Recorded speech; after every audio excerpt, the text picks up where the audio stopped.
Hello mga ka-bakers. Eto na naman po tayo sa ating patsambang bake. Parang this is my first time to bake, guys. This is a marble cake. Pero parang hindi naman. Pero ganun pa rin yun. Nagtry ako, guys, kasi may nakita ako dun sa YouTube. Parang masarap siya. Pero imbis na cocoa powder yung ilagay ko, wala kasi kami. Kaya Milo na lang. Hindi pala siya masyadong makulay, guys. Mas okay talaga yung cocoa powder. Mas brown siya. Isusulat ko na lang po yung mga ingredients natin dyan sa baba, guys. And then, ito, umpisahan na natin. Ano kayang mauuna? Siyempre, ang cake, butter, BSE, butter, sugar, and egg. Ayan pang ating butter. Kailangan po natin siyang ibit hanggang maging pale ang kulay at fluffy. So, dapat ang ating butter po ay room temperature na po or yung medyo malambot na hindi naman tunaw. Yung ito medyo matigas pa tumatalsik yung quantum. Tumatalon yung ating mixer. Hand mixer po ang gamit ko dyan. Ayan, ibit lang po natin hanggang sa maging pale ang kulay tsaka fluffy na siya bago natin ilagay ang ating itlog pa isa-isa. Nauna na palang sugar, joke. Sige, ilagay po natin ang sugar, guys, at tsaka ibit natin hanggang sa maging fluffy. And then, lagay po natin yung egg pa isa-isa. 1. Yan, tas i-mix lang natin para mag-incorporate lahat. Ayan, mas madali, guys, kung may mixer kayo kasi kung yung wire whisk lang medyo mahihirapan, 'di ba? Pero okay naman kahit wire whisk ang gamit basta malakas yung ating kamay na magbibit.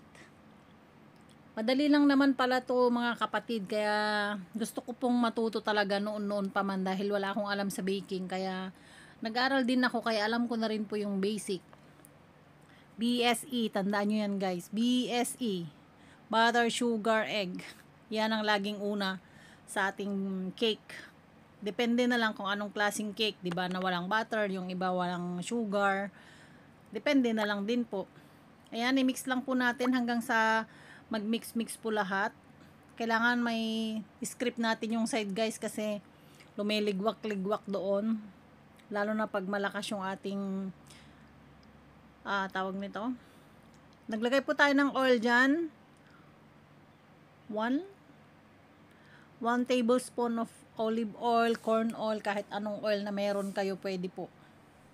Tsaka i-mix nyo lang siya hanggang sa mag-mix na lahat. Thank you po sa mga nanonood dyan. Sana mabigyan nyo ako ng maturuan nyo din ako kasi bago lang po ako sa pagbibake. Gustong gusto ko pong matuto. Ayan po ang ating all-purpose flour, yung ginamit ko dito, mga kapatid. Sasalain po natin para maging soft po siya kasi minsan may mga bilog-bilog. Mahirap po siyang matunaw. Kaya kailangan talagang salain. Baking powder. Ayan, salain natin, guys. Kasi yung iba may mga bilog-bilog, so pag pangit, pag nilagay mong ganun-ganun na lang, makikita mo yung bubbles sa loob. Tiyaga lang din pala ang magbe-bake, mga kapatid, kasi pagkatapos mong mag-prepare lahat-lahat, ang daming hugasin. Sinong relate dyan? Grabe. Parang yun yung climax niya, yung maghugas ka ng ang daming nagamit. Ayan, salamat po sa aking boss na pinapayagan akong mag-practice, mag-baking. To my lady boss, to my family here in Hong Kong, second family, Chong family, thank you. Kasi pinapayagan nila akong mag-bake, guys. Sa kanila yung egg, sa kanila yung sugar. Ako lang bumili nung flour, tsaka yung baking powder. Ayan, i-mix ng mabuti, mga kapatid. Gamit ko pa rin ang ating mixer. Maganda pag mixer ang gamit, mabilis lang siya. Pero dapat may mas malaki akong bowl kasi maliit tong pinaglagyan ko eh. Hindi siya masyadong malaki. Yung mas malaki pa sana mas maganda. Para mabilis tawag nito, maggawa-gawa ng ganyan, no? Ayan, ini-scrape ko po yung gilid para yung mga nakadikit doon na flour maihalo lahat. Make sure lang po, guys, na wala na pong buo-buong harina dyan. Yung naihalo na po lahat. Salamat po sa laging panonood, mga patsamba. Syempre, baguhan lang po tayo, hindi po tayo perpekto, 'di ba? Siguro kayo din nung bago kayo naging perpekto sa pagbi-bake syempre may mga mali din kayong nagagawa or may mga palpak na niluluto, 'di ba? Tapos syempre kung araw-araw mo nang ginagawa, yun, mape-perfect mo na siya. Gusto kong matuto yung chiffon cake na hindi bumabagsak. Paano kaya guys? Kung sino man po yung makapanood dyan ng mga bakers na pa-comment naman po guys, o kung ano yung kung may link kayo na hindi bumabagsak yung chiffon cake nyo, pa-comment naman po dyan ng link, ako'y manunood po sa inyo. Ayan, naglagay na po ako dyan ng gatas. Huling nilagay yung gatas, tapos gagamitin ulit natin ang ating mixer hanggang sa maging light and fluffy na siya. Sa puntong yan mga kapatid, nag-preheat na ako ng aking oven. Binake ko lang po yan ng 45 minutes. 150 degrees lang kasi mainit yung aming oven. Depende po sa inyong oven guys, kung mas mainit, mas ibaba nyo lang. Pero hanggang sa maluto is nasa 45 to 1 hour. Ayan o, makinis na siya. Makinis na ang ating butter. Ayan, thank you guys. Ang sarap ng feeling mag-bake. Yung parang stress reliever siya. Agree ba kayo mga kapatid?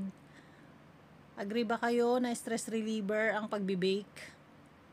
Tapos pag naka-bake na kayo, timpla na ng kape. At syempre, uupo na at kakain, di ba? Tawagin ng mga marites. Ayan oh, masilky siya oh, 'di ba? Ang smooth, guys. Ang smooth. Wow, not bad. For the first timer.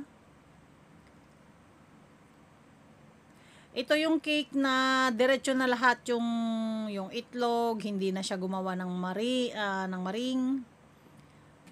Oh, 'di ba? Hatiin ko to, guys, kasi lagyan ko ng Milo yung kalahati. Pero ang suggestion ko, guys, mas maganda talaga ang cocoa powder.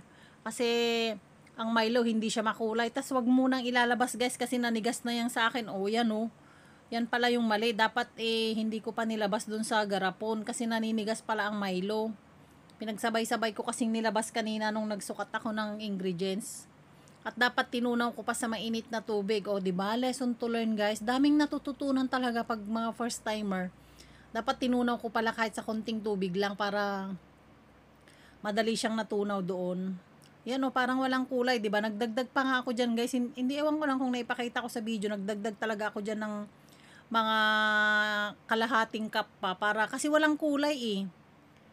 Kasi hindi siya natunaw, di ba? Ayan, lesson to learn, guys, sa mga katulad ko pong first timer na gustong matuto. Yan. Sa mga mali, tama yung sabi nila, dito tayo sa mga mali natin matututo. And mistakes makes perfect, ika nga. Ayan, ito na guys. Nilagyan ko lang to ng butter, tas nagdusting ako ng flour. Hindi ko alam kung anong size nito, parang 8x6. Tapos, dapat pala bandang ibabaw ito bago ko hinalo sa puti. Ako naman nilagay. So, ayun mga kapatid, may tumawag kasi kaya medyo na-interrupt. Ito po yung mali ko dito, dapat nilagay ko po ito sa ibabaw. Tingnan nyo yung kulay niya mga kapatid, very light lang, 'di ba? Hindi siya brown talaga totally. Pero nung naluto naman, okay naman, nakita naman yung kulay niya. Talagang medyo mali lang talaga yung paghalo ko. Tapos ayan, ilalagay ko na rin ang ating kalahati na walang kulay. Kung basta ko na lang pinaglalagay-lagay dyan, guys. Bahala na, 'di ba? Tapos hinawi-hawi ko na lang ng chopstick after kong nailagay dyan.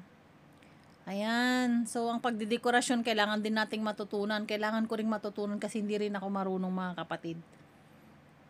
O, di ba ang bongga? Basta nakakita na lang ng recipe, ginawa na, sinundan na, bahala na. At pag naluto na, kape na. Yan, ilagay ko na po lahat. Mahirap din ang mag-bake, guys. Grabe ang tulo pawis ko dyan. Maniwala kayo sa akin, ang pawis ko dyan talagang tumatagaktak. Ayan, naghalo-halo na yung kulay. Pwede kayong maglagay ng ibang kulay, guys, pero marble cake kasi yan eh. Kaya, supposed to be marble cake, pero tingnan natin mamaya kung paano yung itsura niya kung naluto. Yan, scrape nyo lahat guys kasi sayang naman yung mga butter na maiiwan dyan. Ayan. Gusto ko yung consistency ng ating butter. Hindi siya malabnaw, hindi rin siya malapot. Yung tama lang ba? Ayan, palinisin lang din natin yung ibabaw mga kapatid bago natin i-bake. Ayan, thank you talaga sa inyo sa mga panonood sa aking mga video. Sana sumikat din tayo soon kagaya nila. O, di ba? Laban lang, walang sukuan. Kumukuha ko ng chopstick dito mga kapatid para pang ayun, ang galing no. Parang ang dugyot ng ibabaw pala. Ayan, hinalo-halo ko din ganyan. Ewan ko kung naghahalo sila o hindi. Para matanggal na rin yung bubbles, guys. Ayan, o, di ba? Saan pa yung kulay niya? Nawala na. Ayan, pagkatapos niyan guys, fast forward na tayo. Yan, tapos na. Na-bake na siya. Yan na yung kulay sa ilalim. Yan na po yung bandang ilalim. Ikakat na po natin siya. Sana okay, no? Ayan, ang lambot niya guys. Pero parang crunchy sa ibabaw. Tapos yung sa ilalim, syempre soft naman at saka moist. Not bad for the first time. Charan! Ayun, ayaw matanggal. O, diba? Ang kulay niya maganda rin. Pero mas maganda talaga pag ang nilagay natin ay cocoa powder, hindi yung Milo. Kasi hindi siya masyadong makulay. Ayan guys, ubos naman. Awa ng Diyos. Perfect. Ang sarap nung crunchy niya sa ibabaw kasi nag-crack siya. Ayan, yung gustong-gusto ko yung crunchy niya sa ibabaw, tapos ang soft sa loob, tapos ang moist niya. So, success pa rin, diba? Not bad for the first timer. Thank you everyone for always watching. May mga pachamba luto, mga pachamba cooking, pachambang tinapay. Try nyo din. Kailangan lang nating matuto guys. And everyday, kailangan, if pwedeng everyday, pwede tayong mag-bake para ma-perfect din natin katulad nila. At maging sikat din tayo soon. Why not? Thank you. Please like, share, and subscribe guys. Comment down kung may gusto kayong sabihin, pwede nyong i-comment down. Thank you everyone. God bless us all.